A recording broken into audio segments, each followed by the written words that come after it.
Are you ready for the truth? Or would you rather hide behind the sofa and pretend nothing's happening?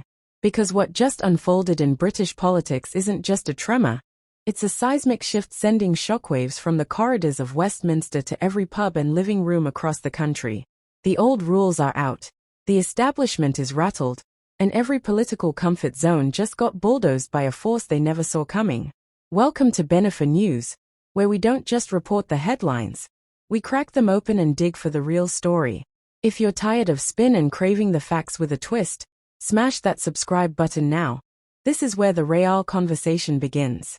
So, picture this. Britain's political arena used to be a predictable tennis match, Labour lobbing from one side, the Conservatives volleying back, and everyone else politely clapping from the sidelines. But last week, the crowd stormed the court. The rise of Reform UK wasn't just an upset, it was a demolition job, with the party slicing through 10 councils and snatching up over 600 seats before most politicians had even finished their morning tea. Imagine walking into a centuries-old club, grabbing the founder's chair, and ordering everyone to dance to your tune. That's what Reform did to Doncaster, a Labour citadel since forever, leaving the old guard stunned and the newcomers grinning. But here's where it gets deliciously awkward. In Runcorn and Helsby, a by-election teetered on a knife's edge, and Reform UK clinched victory by, wait for it, just 6 votes. 6. That's less than the number of people in a minibus headed to the seaside. Makes you wonder, doesn't it? If a handful of votes can upend the system, what else is ripe for disruption? And what do these razor-thin margins really say about the state of trust in British politics? Meanwhile, as shockwaves rippled across the nation, the Prime Minister's response was, shall we say, less than Churchillian. Sir Keir Starmer called for the party to go further and faster. But isn't that like being on a runaway train and telling the driver to hit the gas? Voters are watching, bewildered, as Labour's strategy seems to be less about change and more about doubling down on business as usual.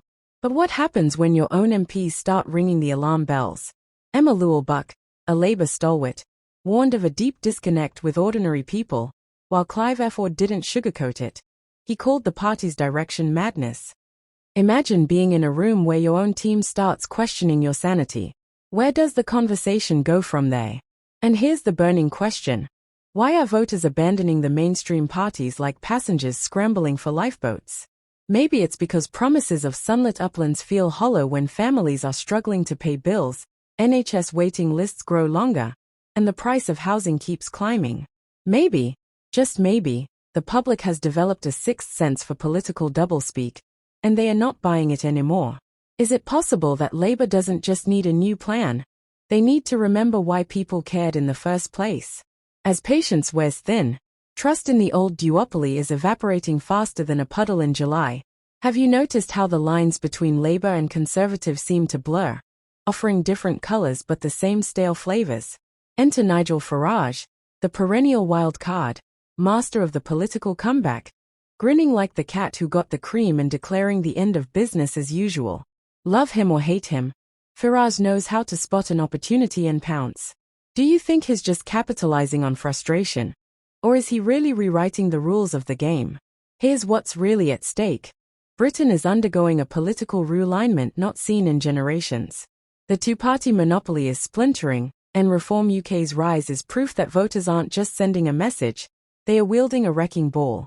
The old parties keep insisting it's a communication problem. But the real issue? Voters want substance, not slogans. People care about what affects them: energy bills, healthcare, housing, immigration. Reform UK didn't win because their policies dazzled. They won because they convinced voters they were genuinely listening. So, what happens next? Is this just a protest vote, or the beginning of a new political era? Will Labour change course, or double down? Could the Conservatives claw back lost ground, or is this their twilight hour? For more unfiltered analysis and fearless storytelling, hit that subscribe button and ring the bell, because in Britain's ever-shifting landscape, the next headline could change everything. Drop your thoughts below. Is Reform UK the future, or just a flash in the pan? I'm your host at Bennifer News, cutting through the static so you get the real story. See you in the next one.